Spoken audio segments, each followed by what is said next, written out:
Students, നമ്മൾ 10ാം ക്ലാസ്സിൻ്റെ കെമിസ്ട്രിയുടെ ഓണം എക്സാമിനേഷന് ഒരു മോഡൽ ക്വസ്റ്റ്യൻ തയ്യാറാക്കിയിട്ടുണ്ട്. അപ്പോൾ അതിൻ്റെ ആൻസേഴ്സ് ഡിസ്കസ് ചെയ്യാനാണ് പോകുന്നത്. നമ്മൾ ക്വസ്റ്റ്യൻ പേപ്പർ ഇട്ടിട്ടുണ്ടായിരുന്നു. അപ്പോൾ ക്വസ്റ്റ്യൻ പേപ്പർ ഇതാണ്. ഇതിൻ്റെ ആൻസേഴ്സ് ഡിസ്കസ് ചെയ്യാൻ പോവാം. ഓക്കെ, നോക്കാം. അപ്പോൾ നമ്മുടെ ഫസ്റ്റ് ക്വസ്റ്റ്യൻ എന്ന് പറയുന്നത്, how many electrons are present in the outermost subshell of the inert gas neon. നിയോണിൻ്റെ ഔട്ടർമോസ്റ്റ് ഷെല്ലിലെ എത്ര ഇലക്ട്രോൺ ഉണ്ടെന്നാണ് ചോദിച്ചിരിക്കുന്നത്. ഓപ്ഷൻ കൊടുത്തിട്ടുണ്ട് 8, 2, 10, 6. അപ്പോൾ ഇതിനകത്ത് തന്നെ അവർ പറഞ്ഞിട്ടുണ്ട് നിയോൺ എന്ന് പറയുന്നത് എന്താണ്, ഇനേർട്ട് ഗ്യാസ് ആണ്. ഇനേർട്ട് ഗ്യാസ് ആകുമ്പം എത്രയായിരിക്കും ഔട്ടർമോസ്റ്റ് ഷെല്ലിലെ ഇലക്ട്രോണിൻ്റെ എണ്ണം? 8 ആയിരിക്കും അല്ലേ. അത് സ്റ്റേബിൾ ആയിരിക്കും. അപ്പം അതിൻ്റെ ഔട്ടർമോസ്റ്റ് ഷെല്ലിലെ ഇലക്ട്രോണിൻ്റെ എണ്ണം എന്ന് പറയുന്നത്, നമ്മുടെ ആൻസർ എന്ന് പറയുന്നത് 8 ആണ്. Okay. Second question, 1 GMM of A substance contain dash number of molecule.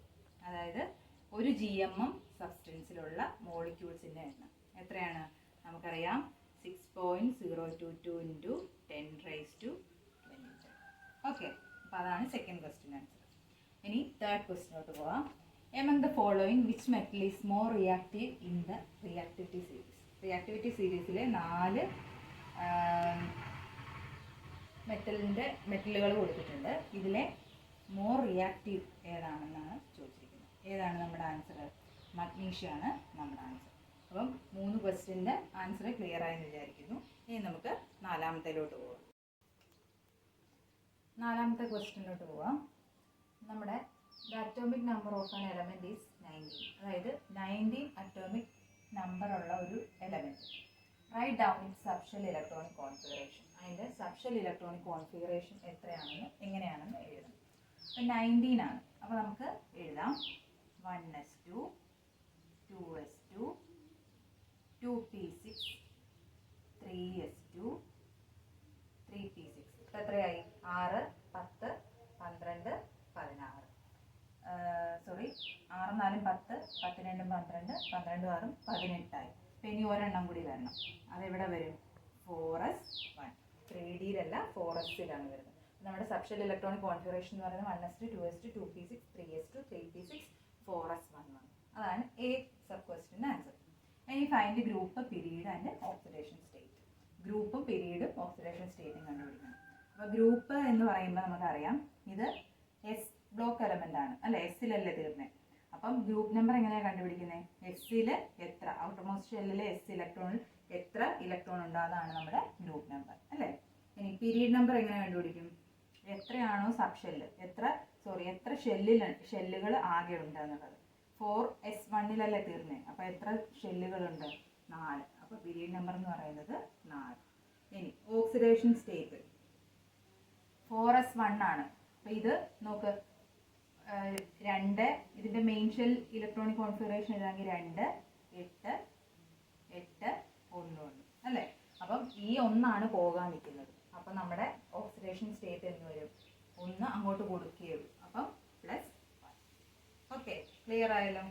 ഇനി write down any one peculiarity of the block. അപ്പോൾ ഏത് ബ്ലോക്കാണ് നമുക്കറിയാം? എസ് ബ്ലോക്കാണ്. അപ്പോൾ എസ് ബ്ലോക്കിൻ്റെ ഏതെങ്കിലും ഒരു പെക്യുലാരിറ്റി, ഏതെങ്കിലും ഒരെണ്ണം എഴുതിയാൽ മതി.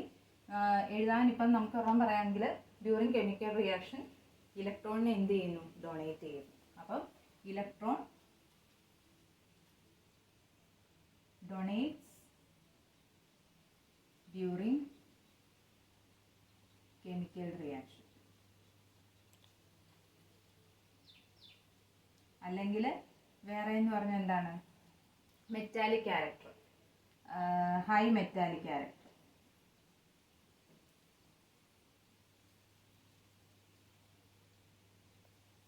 അപ്പം ഏതെങ്കിലും ഒരെണ്ണം എഴുതാനാണ് പറഞ്ഞാൽ 1, 2 ഒക്കെ എഴുതാം. 2 മാർക്കിൻ്റെ അല്ലെങ്കിൽ 1 മാർക്കിൻ്റെ ക്വസ്റ്റ്യൻ. 1 മാർക്കിൻ്റെ ക്വസ്റ്റ്യൻ ആണ് ഇതെല്ലാം, ഓരോ മാർക്കിൻ്റെ ക്വസ്റ്റ്യൻ. അപ്പം ഇത് ഇലക്ട്രോണിക് കോൺഫിഗറേഷൻ എഴുതാൻ, ഗ്രൂപ്പും പീരീഡ് ഓക്സിഡേഷൻ സ്റ്റേറ്റും അതിൽ നിന്ന് കണ്ടുപിടിക്കാൻ, പിന്നെ ഒരു പെക്യുലാരിറ്റി എഴുതാം. അപ്പോൾ ഒരു പെക്യുലാരിറ്റി 1 മാർക്ക്. അപ്പോൾ ഒരെണ്ണം എഴുതിയാൽ. ഓക്കെ, അപ്പം നമ്മുടെ അടുത്ത ക്വസ്റ്റ്യനിലോട്ട് പോവാം. നമ്മുടെ അടുത്ത ക്വസ്റ്റ്യൻ എന്ന് പറയുന്നത്, what is gram atomic mass. അപ്പം ഗ്രാം അറ്റോമിക് മാസ് എന്താണെന്നാണ് ചോദിച്ചിരിക്കുന്നത്. എന്താണ് ഗ്രാം അറ്റോമിക് മാസ്? അതായത് mass of an element in gram is equal to its atomic mass. അത് ഇവിടെ എഴുതാം. Mass of an element in gram is equal to its atomic mass. അവിടെ ഞാൻ ഗ്യാപ്പ് ഇട്ടിട്ടില്ലായിരുന്നു.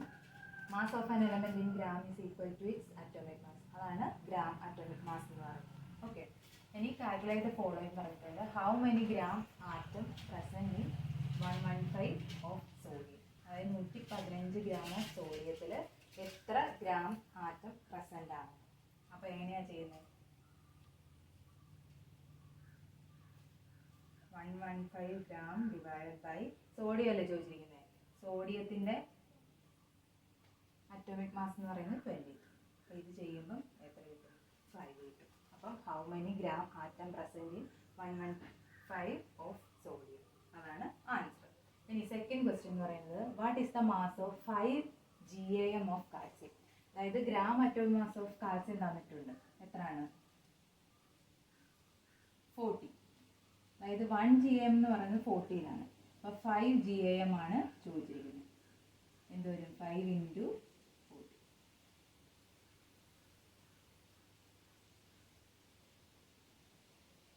ഓക്കെ, അപ്പം ഇതാണ് 5ാമത്തെ ക്വസ്റ്റ്യൻ. ഓക്കെ, ക്ലിയർ ആയല്ലോ. അപ്പോൾ നമുക്ക് അടുത്ത ക്വസ്റ്റ്യൻ നോക്കാം.